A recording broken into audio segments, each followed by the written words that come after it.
तो एनडीए गठबंधन फिर एक बार घिर गया है सेना की शहादत पर सवाल उठाकर। और अब सुधांशु त्रिवेदी ने कहा है कि आईएनडीआई गठबंधन दरअसल पाक के लिए कवर फायरिंग का काम कर रहा है और उनकी तरफ से परमाणु हमले की धमकी दे रहा है। इंडी गठबंधन पर फिर एक बार जोरदार हमला। सुधांशु त्रिवेदी की तरफ से पाक के पक्ष में बयान दे रहे हैं इंडी नेता कि लोग पाकिस्तान को कवर फायर दे रहे हैं। इनके एक एक बयान में पाक की गूंज है, पाक के परमाणु बम की धमकी देते हैं ये लोग। कि अगर माननीय प्रधानमंत्री जी ने कहा था कि कांग्रेस के मैनिफेस्टो पर मुस्लिम लीग की छाप है, तो अब मैं पूरी जिम्मेदारी से कह सकता हूं इंडी गठबंधन के नेताओं पर पाकिस्तान की छाप है, उनके बयानों पर।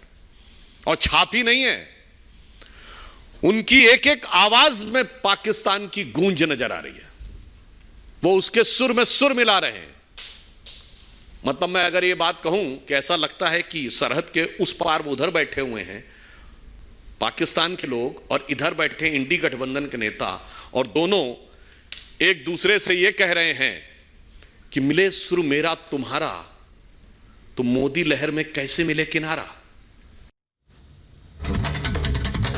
क्या विपक्ष लोकसभा चुनाव के बीच हताश हो चुका है? क्या कांग्रेस और आरजेडी जैसे राजनीतिक दल के लिए देश की सुरक्षा से ज्यादा चुनावी स्टंट जरूरी है? जी हां, ये सवाल इसलिए क्योंकि जो बयान पंजाब के कांग्रेस के प्रत्याशी और पंजाब के पूर्व सीएम चरणजीत सिंह चन्नी ने सेना पर दिया है, उसे लेकर बीजेपी अब यही आरोप लगा रही है कि क्या ये पूरा मामला क्या कुछ है जो आरोप लगाए जा रहे हैं। उस जुड़ी एक रिपोर्ट देखिए।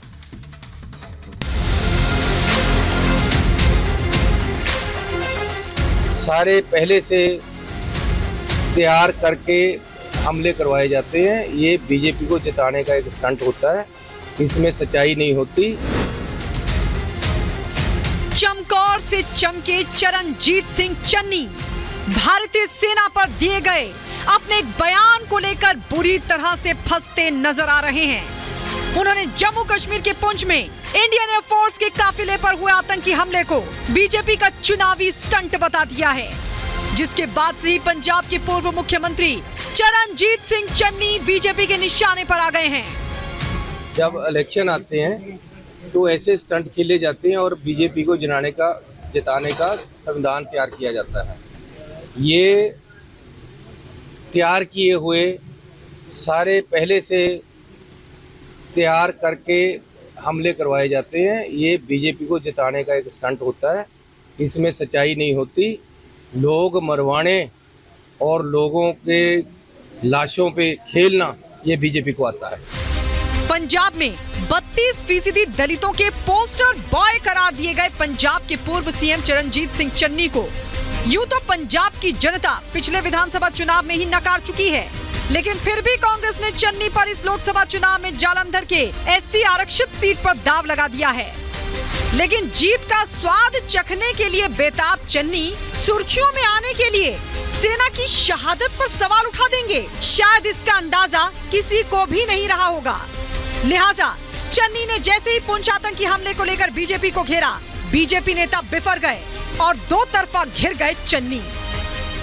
सवाल इस पे आता है कि कांग्रेस पार्टी कितना गिरेगी, कितने हल्के बयान देगी।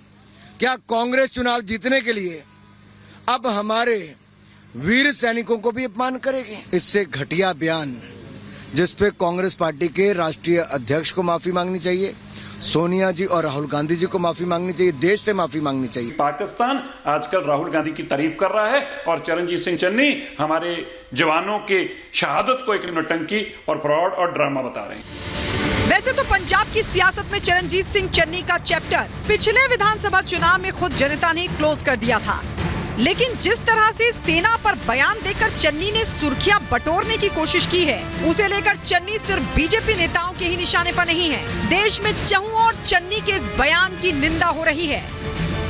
लेकिन सेना की शहादत पर सवाल उठाने वाले अकेले चन्नी नहीं है। बिहार आरजेडी के नेता भी सेना का मनोबल तोड़ने में पीछे नहीं है।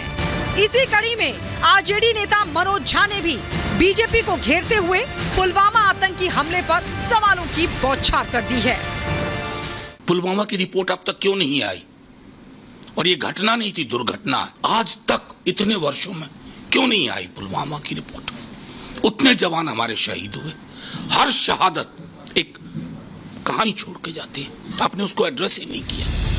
पहले कांग्रेस के चन्नी और अब आरजेडी के नेता मनोज झा का ये बयान बेशक चुनावी माहौल के बीच सियासी मकसद साधने को लेकर है, जिस पर अब सियासत भी गर्मा गई है। जम्मू कश्मीर के पूर्व डिप्टी सीएम कविंदर गुप्ता ने भी इस जुर्रत के लिए कांग्रेस को जमकर कोसा है।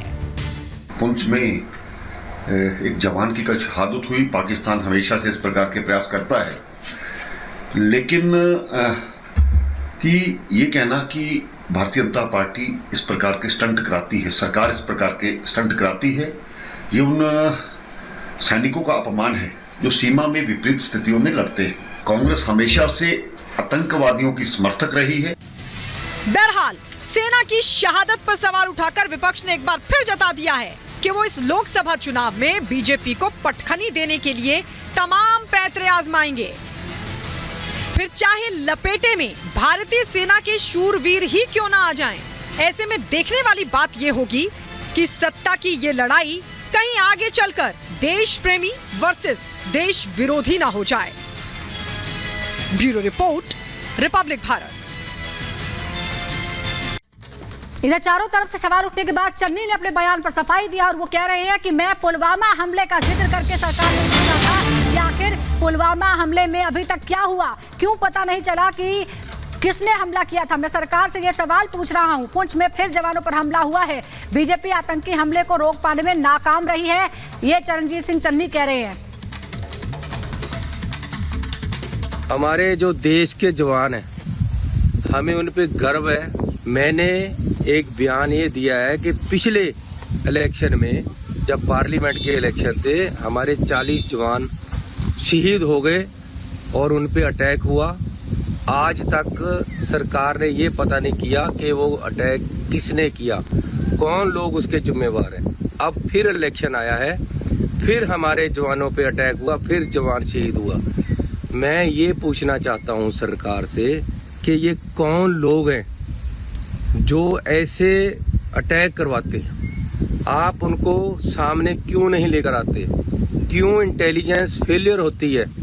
आपका जो प्रधान है बीजेपी का पंजाब का, सुनील जाखड़, जब पहले अटैक हुआ 40 जवान शहीद हुए, उसने प्रधानमंत्री जी का इस्तीफा मांगा था कि ये साजिश के तहत अटैक हुआ। उसकी मेरे पास वीडियो है, मैं जारी कर रहा हूं। उन्होंने ये पॉलिटिकली इसको स्टंट बनाकर क्यों बीजेपी यूज करती है।